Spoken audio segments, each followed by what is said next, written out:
The Gemara starts with Torah Rabbanon. It says a mezuzos beisecho v'shorecho, so not just houses need mezuzos, also sheorim, gates, whether it's a gate of a house, a gate of a chotzer, a gate of a city or a country. If you have a place around it that has a gate, you need to have a mezuzah if Jewish people are living there. So Abai asked Rav Safro, so why don't we have mezuzos to a place called Mechoiza, which many of the people there were Jewish? And the Gemara answers, the final answer is that it's because of a sakana. It's a sakana. There was a story about a person that came to check a mezuzah, and it was in Tzipoiri, and some policemen caught him and took from him 1,000 zuz. We worried that the king will say you're doing witchcrafts over here, so we don't check it, and we don't put it all together because they can be caught also putting it. In a place that you do put a mezuzah, so by regular yachid you check twice every shmita, and by the rabbim you check twice in yovel. And Rashi explains that anything which is a job of many people, if you're going to be matriach on them too many times, so everyone will just honor someone else in doing it and it won't be taken care of. So therefore we check it only once every 25 years.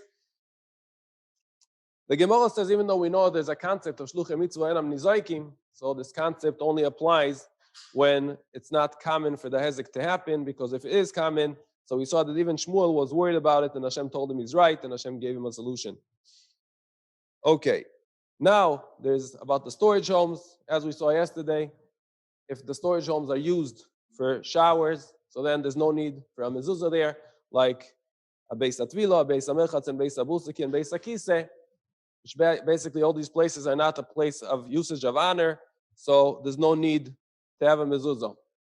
If these places are stam, meaning they're not used for anything else besides storage, so then according to Rav Yehuda, they're potu lekule alma, and the Gemara brings that to Yufto, because there is a brayso that says mefoirosh that there is a tana that holds it's chayav in mezuzah. And according to Rav Kahana, it's a machlekes tanoim.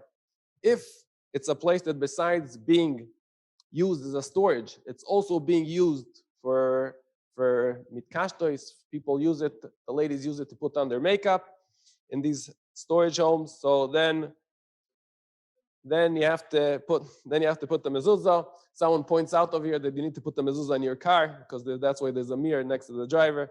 I don't know. It's a very good question, but it's a moving thing. We don't put the mezuzah in a car. Especially it's not meant to be used for sleeping usually. But there's sound. I hear a very good question, and they sleep in the sukkah the whole year because they don't sleep on sukkahs. Okay, beseda. Okay, and according to what? What for a house, for a room, four daladamos by daladamos. No, so they're putting in the elevator going out to the building. Even if you have a smaller room, but it's going in from there to a bigger room, so then it is. Yeah. So okay. This is a different nekuda. It's not a shira boisai. It's just summarize of what we saw. So if the ladies are mitkashlis there, so then according to Rav Kahana likule alma it's chayav, and according to Rav Yehuda it's a machlekes tanoim. Okay. We're going to Yudalef Amud Beis. The Gemara says that beis sharach sadran mirpeset, since they're not meant for diro, they're not meant to live in, they're patu. Harabais the leshochos and the azoros of the Beis Hamikdash are patu because they're holy, and only a place which is choil requires a mezuzah. Okay, then we had different shorim which are patu from mezuzah according to Rav Shmuel Bar Yehuda, and he said there's 6, and then he counted 7 because he didn't count Shar Amadi. He counted all the storage homes he hold like Rav Yehuda did, they're patu. A shar which doesn't have a top to it is patu, or if it's not 10 tefachim tall. But Shar Amadi, which starts 4 tefachim in the bottom, the 3 tefachim in the bottom has 4 tefachim wide, and then it starts curving, and it's 10 tefachim tall. So then we have a machlekes whether choykikim lahashlim or not. If it's not 10 tefachim tall or not 4 tefachim wide in the bottom, so everyone agrees it's patu. Okay. Now we have a house of an ish or a shutfim is chayav and mezuzah. And the reason is because it says, even though it says beischa, it doesn't come to exclude them because it says leman irbu yemechem v'imei v'neichem. and also shutfim and ladies need life. So Beis will come to teach me that you put it on the right side when you walk in, because he starts with his right foot, and you heard in shir about the left or about the lefty. So that was in shir. Okay. Now the Gemara says that there's machloikes about a Beit HaKnesset, whether it gets tumas negoim and whether it's nitma and whether it's chayav and mezuzah. So there's stiros in the braisos. So there's three ways. The Gemara gives three answers. Daf Yud Aleph, and soon we'll get to Daf Yud Beis, and we'll see if all answers stay. So the first answer is that this machlokes Rabbi Meir and Chachamim. Chachamim say that the shul, in order to be chayav and mezuzah, has to have a place for someone to live in it. Otherwise, it's patur. And according to Chachamim, I said Rabbi Meir or Chachamim? That's Chachamim's opinion. If it doesn't have a place to live in, it's patur. According to Rabbi Meir, it's chayav no matter what. So that will be the shit the machlokes. Or even according to Chachamim, we can say the brayso that says chayav means when there is someone living there, a place to live, and the one says patur when there isn't someone living there. Now the Gemara wants to suggest a third answer, and that answer is being pushed away on Daf Yud Beis. The Gemara wants to be mechalek between krochim and kfarim. That if it's from big cities, that it belongs to many people gather, so therefore it doesn't belong to anyone in specific, so it's not chayav and mezuzah, it's not mitam and negoim. But kfarim, small villages, since there's a few people and the shul belongs to them, so then could be get negoim. We won't repeat every time the mezuzah. We'll just speak about negoim. The Gemara speaks about negoim. So the Gemara brings a question on it. It says in the pasuk Achuzaschem, and we learn from that Yerushalayim cannot receive tumas negoim. Yerushalayim doesn't get tumas negoim. And Rabbi Yehuda says, I heard only the mokom hamikdosh. So you see only the mikdosh, but not anywhere else outside Yerushalayim or shul. So the Gemara says, no, it doesn't mean mikdosh. It means mokom hamikudosh. So it includes shuls in Bate Medrash, which are mokom mikudosh. It's places with kedusha. The Gemara says, what is their machlokes? Their machlokes is whether Yerushalayim was given to all to Shvatim, was part of the Chalukah. As one opinion says that Yerushalayim was part of the Chalukah. Everyone knows with the Mizbeach, that part of the Mizbeach, everywhere that there was a Mizbeach, belonged to Binyamin. And the place in the Mizbeach that there wasn't a Yesoid, that was a place which belonged to Yehuda. The border between Yehuda and Binyamin happened inside the Beis HaMikdash.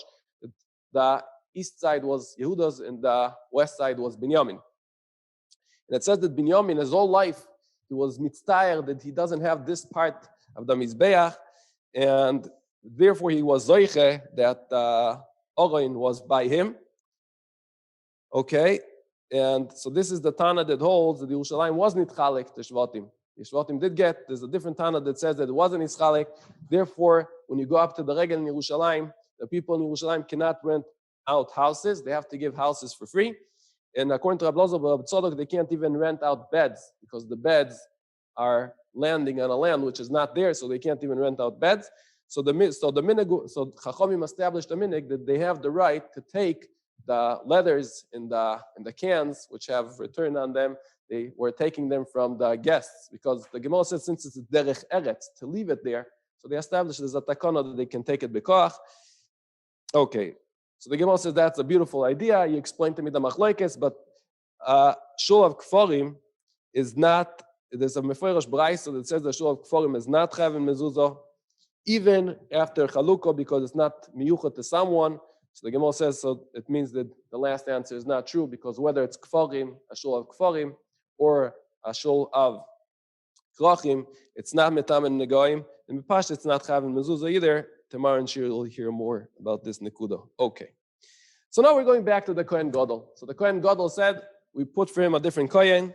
And the Gemara says, but how do we make the new Kohen into a Kohen Gadol? You have to do something. So at the first Beis HaMikdash, we had Shem and Amishcha. The second Beis HaMikdash, we didn't. So how do you do it? So if it happened before Tamid Shel Shachar, so you can wear the 8 begodim and bring the first Tamid. But if not, so what do you do? So according to the man, the avnet of the Kohen Gadol on Yom Kippur is not the regular avnet of Kohen Hediyot. So wearing this avnet shows that he's a Kohen Gadol. Otherwise, the Gemara says, what should he do? Either he wears the 8 begodim and does some small melacha in the Beis HaMikdash, or there's no need because by working in the Beis HaMikdash and doing the avodah of Yom Kippur itself, that makes him into a Kohen Gadol, and that's it. And that's how we pass again. Okay.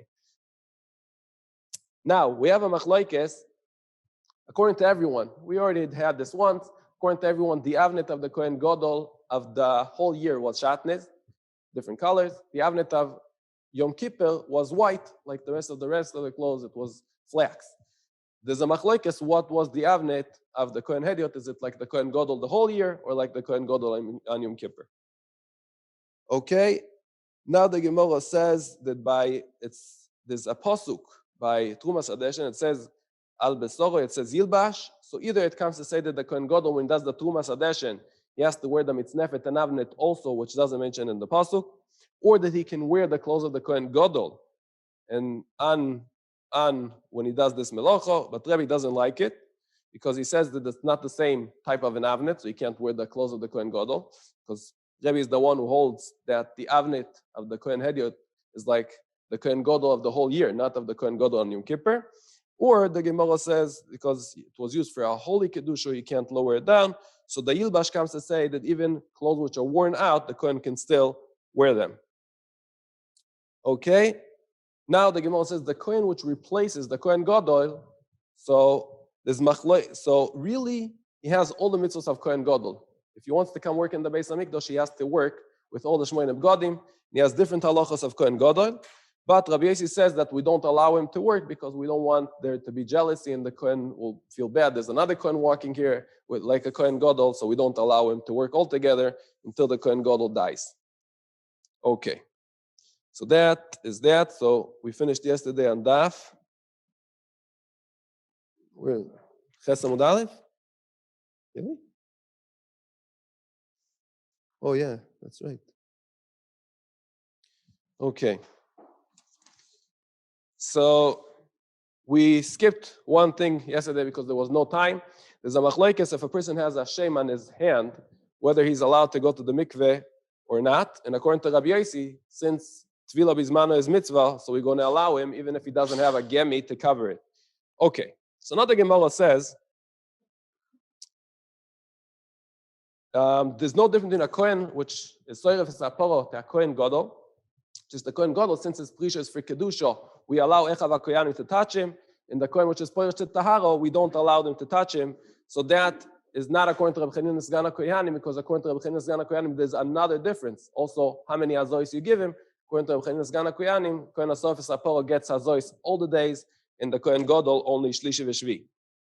The Gemara points out now that you can't give Hazor every single day. Even though we say every day, it doesn't mean every day, because on the fourth day, it doesn't make any sense to give Hazor, because the fourth day can't be not Shlishi and not Shvi, so there's no point giving Hazor on the fourth day. And also on Shabbos, you can't give Hazor. So by Kohen HaSofes HaPorah, that we can choose when to start the counting. So we're going to make sure to start on Wednesday, that the fourth day will be on Shabbos. So anyways, it's the same day. But by a Kohen Gadol, we have no choice. So also Shabbos will fall out, and also the fourth day will fall out. Okay. Okay, Lishkas Paredrim. Wow, we got here again. So we're catching up, yeah. Didn't we do this yesterday? Okay, Lishkas Paredrim. We did this yesterday. So what should we do now? Should we move another daf ahead or start? I can read emails? Okay, no one sends me emails though, so I have nothing to read. Okay. What should I do? Okay, so now we're going to start here. So we're going to cover yesterday's daf also, Bezrat Hashem. Anyways, the Gemara says, the Lishka of the Kohen Gadol, it used to be called the Lishka of the royal people and this, and then it was called the Lishka of the ministers because they were switched every 12 months. And the Gemara says, we see this Musag of Paredrim, the people which are switched every 12 months by the Nachtoimim, because the Paredrim people used to beat them up, so we told them, okay, you don't have to be Mafrish, Meiser, Sheni. The Gemara says, but they do have to be mafrish challah, obviously, because they're making the dough. They don't have to be mafrish truma gedoilo, because the amei aratzos are mafrish it, and true and meiser risha and meiser oni, they are mafrish and they can keep it to themselves. Just the trumas meiser they have to give to the kohen. Now the Gemara says, Yiras Hashem Toisif Yomim. On the first Beis Hamikdash, according to our Gisa and the Gemara, in 410 years there were only 18 kohanim gedolim. Shnois Rishon Tiktzarno is Mikdasheni, which was 420 years, and there was more than 300 koyanim. And if you take off 40 years for Shimon HaTzadik, 80 years for Yochanan Kohen Gadol, another 11 years 10 years for Yishmael ben Pavi and 11 years for Rav Lozel ben Charsoim, you'll be left with 279 years for over 300 koyanim, so each one did not even moitzi shnasai. The Gemara says, Rabbi Yochanan ben Tosa says, what's the reason that it happened? Is because they used to pay money, like Malta bat Baitos, give a lot of money to Yanai the king to make her husband a Kohen Gadol. Okay, the Gemara says, another thing Rabbi Yochanan ben Tosa is telling us, the reasons why the different things were nechov. Mishkan Shiloh was nechov because there was Gilo Arayos and Bizyon Kochim. Some opinions say that it wasn't real Gilo Arayos, they just weren't makriv the korbanos of the ladies that came to be makriv them quick enough, so the ladies had to stay there. They were mevatel them from Piryo Verivyo, so therefore it's male on them as if they were shchavim. And the Bizyon Kodoshim was, they said they want the meat fresh before giving a chance to, before going ahead and be makriv, the chaylev, the HaKadosh Baruch Hu, they wanted to take the meat to themselves. So that was a Bizyon Kochim, which caused the Churban of Shiloh. What was the Mikdash Rishon nechov? Because there was Avodah Zorah, Gilo Arayos, and Shfichus Damim.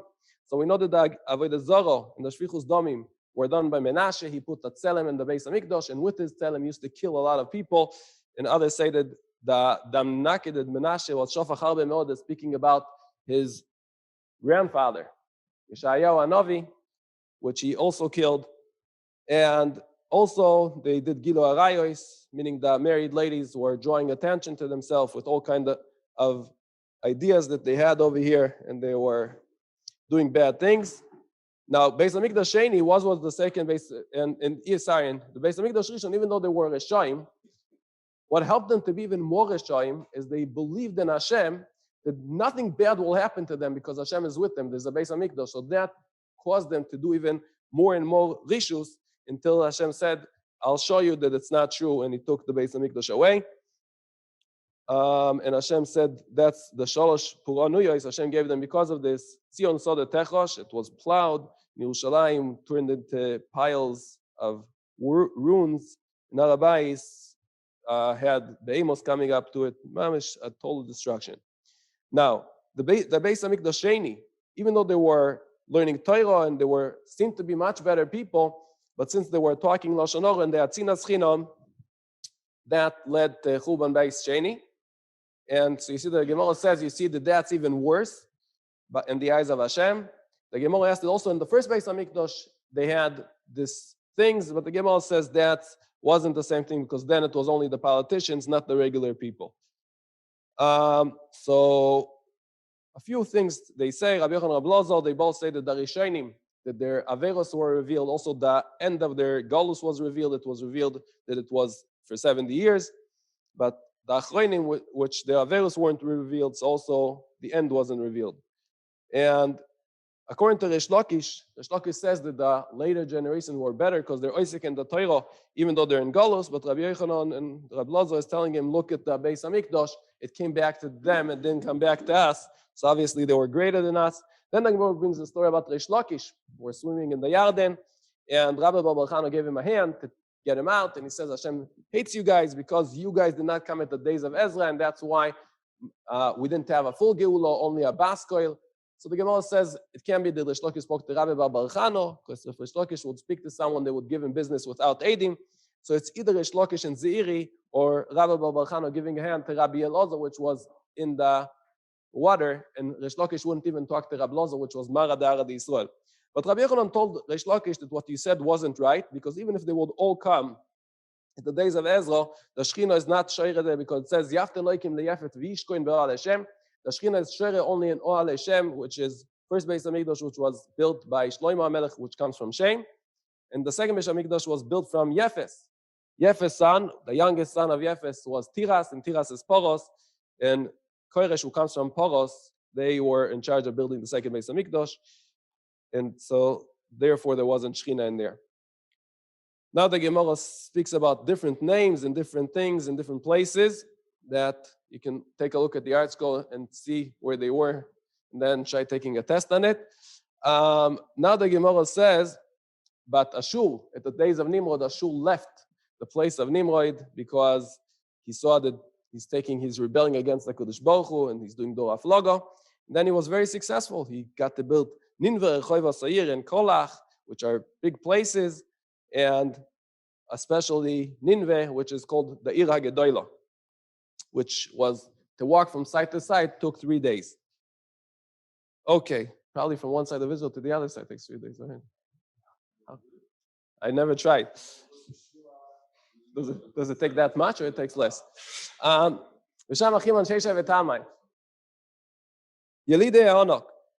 the Gemara says that also Darshan these names, Achiman was the Yomin, the strongest one, Sheshai, destroying the lands like beams of marble, Talmai, make plows it. I forgot the word already. Pharaohs, I'll forget it again, don't worry. Says the Gemara, another thing, they each one built a big city. And they were called Yelidei Anak because they were so tall, it looked like they're having the sun on their neck, and their head is so tall. The Gemara says that now there's a machlokes in the Gemara. At the end of days, who's gonna beat who? Is Paros gonna beat Rome, or Rome is gonna beat Paros? And the Gemara gives the reason that Rome is going to fall into the hands of Paros is because there's a Kal V'chomer. If those who destroyed the first Beis Hamikdash fell into the hands of Paros, so for sure the ones who destroyed the second Beis Hamikdash, that Paros built it, they'll fall into their hands, which is Rome falling into the hands of Paros, or it's the other way around, either because it's a Gezeras Melech or because they also destroyed Shuls. And it's also, there's a Shita at the end in the name of Rav, that Mashiach will come only after Malchus Roimi HaResho will be ruling over the whole world for 9 months. Okay, we'll see. There's different nevuos, and Be'ezer Hashem it should come soon. Tonu Rabbanon. All the Leshochos in the Mikdash had mezuzah. Didn't have mezuzah, besides Odishkas Parhedrin, that had the mezuzah, and there's 2 different opinions why it had the mezuzah. According to one opinion, it had the mezuzah because it was chayav in mezuzah. According to the second opinion, it had the mezuzah because otherwise people would think that the Kohen Gadol is in jail. So according to Rabbi Yehuda, that says that it's not chayav in mezuzah, so it's interesting that in Sukkah they switch. And then Rabbi Yehuda says that Sukkah is chayav in mezuzah, and Chachamim say not. So we have to understand what's the difference. So the final answer of the Gemara is that the difference is that in Sukkah, according to Rabbi Yehuda, it has to be a diras keva, and therefore diras keva requires a mezuzah. Masha'ein kain, but according to Chachamim, it's a diras arai, therefore it doesn't need a mezuzah. And by the lishko, it's a different reason. According to Chachamim, if a person is living in a place be'al kol choy, right? A person is in quarantine, he's now here be'al kol choy, so he has to have a mezuzah, or maybe quarantine is even better. And Rabbi Yehuda says the dira bal kolcho is not a dira, so therefore it's only the rabbanon, so they shouldn't say that the Kohen Gadol is in Beis HaAsurim. Okay. How are we doing with time?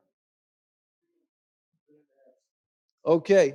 So, said the Gemara, who's the Tano that says that... Oh, yeah, anyways, we got to where we started. We finished.